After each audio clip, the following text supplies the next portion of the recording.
Howdy gamers, welcome back to another video. Hope you're doing well today. I thought we'd dabble in the world of TrackDayR again today. As last video I covered on this game was on the sidecars that were added in.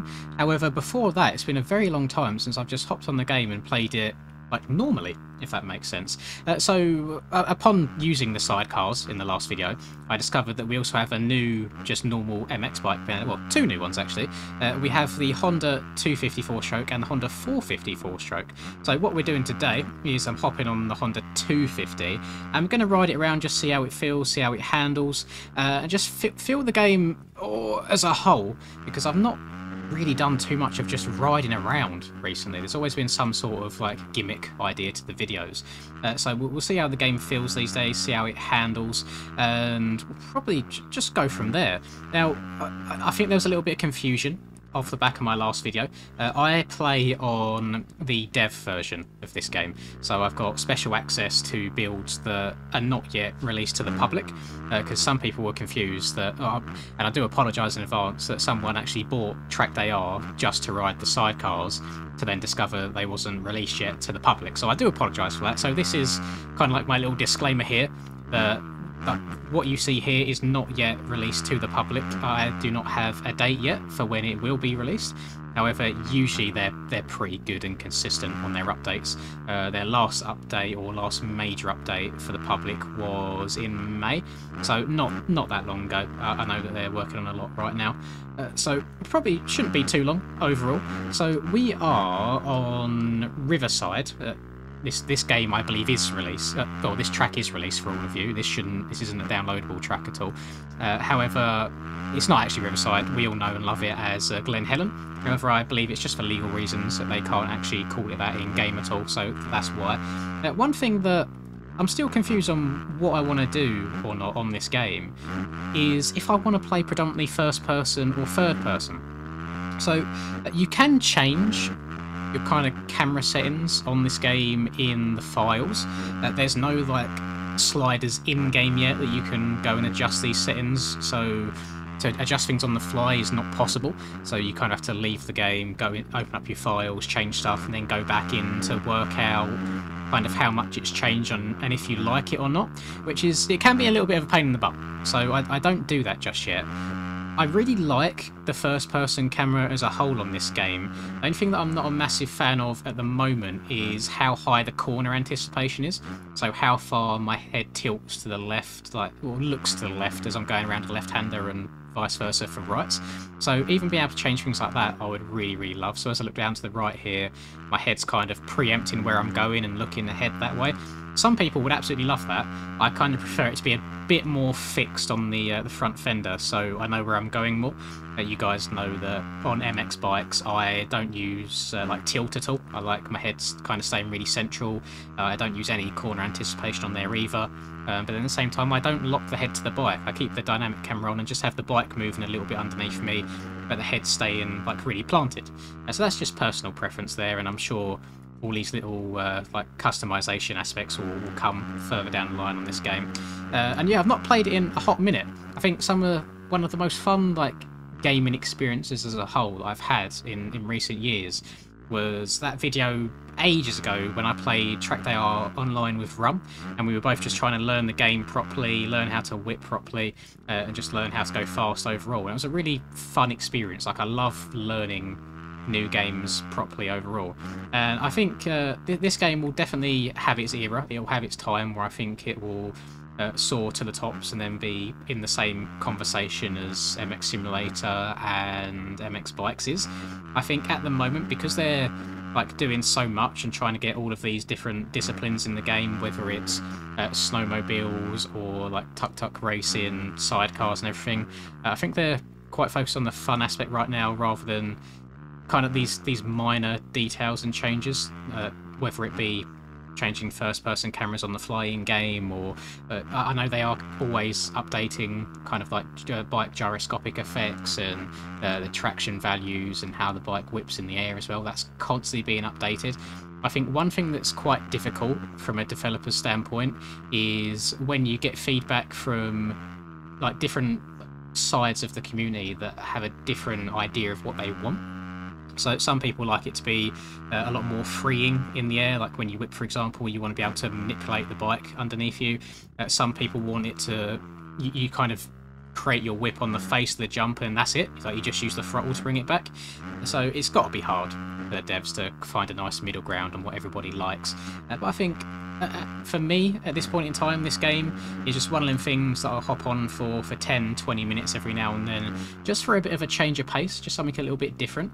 Because, like, on sim and bikes these days, you can go very, very fast, let's be honest. Like, the speed that you can go around tracks is unrealistically quick. Like, although they are simulator games and the way the bike handles are a little bit more true to life than what we've got in TrackDayR right now, I think the TrackDayR speeds that you go are a lot more on the realistic side. Especially if like you're a newer player to the game, treat it as if you're like a newer rider IRL. The speeds that you go, I would say, are a lot more realistic. I'd say I probably only just barely go faster on this track in-game than I would even do IRL. If the track was perfectly groomed, that is. I am well aware that Glen Helen gets absolutely destroyed from to the end of the day compared to the start of it, just from videos that I've seen, and I would probably survive about half a lap before my arms go, you know what, I can't do this anymore, get me off. We're pumping up, we're absolutely dying here. One thing that has been improved a lot that I've noticed, on this track especially, it was a massive issue last time I played it, is so that there's like coding involved. So if you land at a certain angle on a jump, like an unrealistic angle to land at, you will kind of just, you'll crash, you'll fall off your bike. And because Glen Helen has a bunch of off-camber sections, there was a bug at one point where even if you're just riding on an off-camber without like jumping and landing at all, it would make you just like fall off. So it looks like that's actually been like fixed. I've not had any like weird crashes at all. Although most times when I say things like this, like literally the very next lap something crazy will happen. But for right now, it's good. So it's seeing these little improvements, which I'm a big fan of. I think I'm going to have to spend a lot of time on this game trying to learn how to whip properly again. There was a period of time, again, like when I was playing with Rum, where the whips were super easy. Like you could throw it absolutely fat and sideways and bring it back no problem. A bit more difficult to do now. And I'm not getting a whole lot of movement in the air, but again, I believe it's now all on the face of the jump rather than just as you take off. We'll see how that goes. And I've also noticed that standing up around a lot of these corners actually seems to work better than sitting down. I'm not sure what it is, but especially if there's a little bit of a rut or a berm to bank off of, if I get like a slight angle, it just does a lot. Oh, actually, does standing... I think standing up when you're whipping as well might make it easier rather than sitting down. I don't know why, I assume doing fat whips with sitting down on the face, and I don't know why. I don't know. I think that's just because of MX Bikes things. Again, muscle memory, trying to transfer from one game to another is always a little bit difficult. One other thing that seems to have changed in this game, which will have absolutely zero effect on you guys, but it makes my life a little bit easier, is for whatever reason, in the past, if I had TrackDayR running, so I record with Streamlabs at the moment, my Streamlabs would constantly freeze because I have Streamlabs on my left monitor and then I have TrackDayR on my right monitor, which is my main one. It would constantly freeze and it would look like that the recording had frozen, but then it wasn't until I like ended the recording that I realised it's actually all okay. It's just like a visual thing that it's struggling to load. So I thought that there was some issue there with TrackDayR, but that actually doesn't happen anymore. So I'm not sure what has changed, or if anything has changed, or maybe it was just a coincidence that the times that I'd go to record this game, my PC had a funny 20-30 minutes. But either way, that's no problem anymore. Part of me that feels like it was a game issue is because even if I wanted to, let's say, watch a YouTube video on my other monitor at the same time as playing, the YouTube video would constantly freeze too. So it's almost as if like TrackDayR, I don't know if TrackDayR was really like intensive on the computer back then, so it couldn't handle it or something like that. Because the exact same thing happens. Let's say I'm saving a thumbnail in Photoshop. As it's saving, like a YouTube video will freeze on the other monitor as well.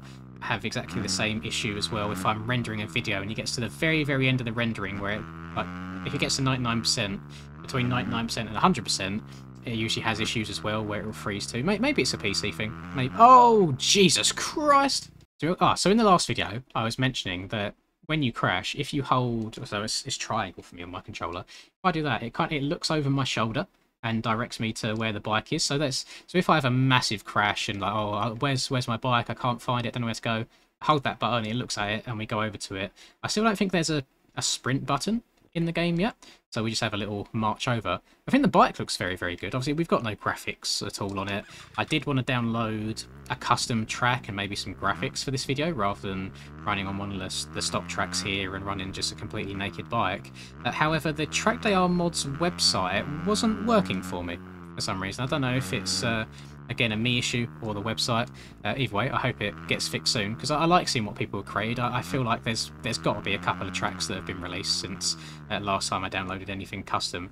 Although I will say that my favourite track on this game still today is the Deegan compound, the JGMX Deegan compound that got imported over. By far the most fun track for me.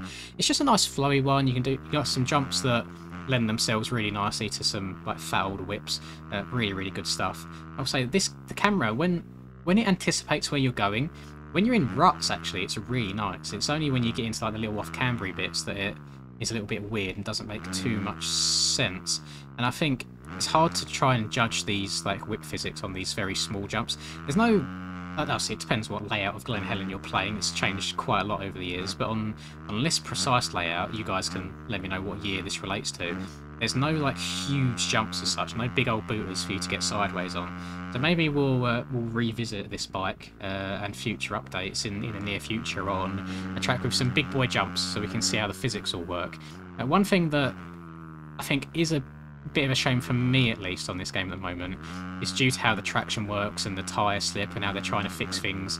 Supercross is a bit of a pain to do at the moment. It definitely lends itself more to the outdoors side of things, but I'm hoping we'll get there at some point. I know they've done a lot of work on seat bouncing mechanics and such.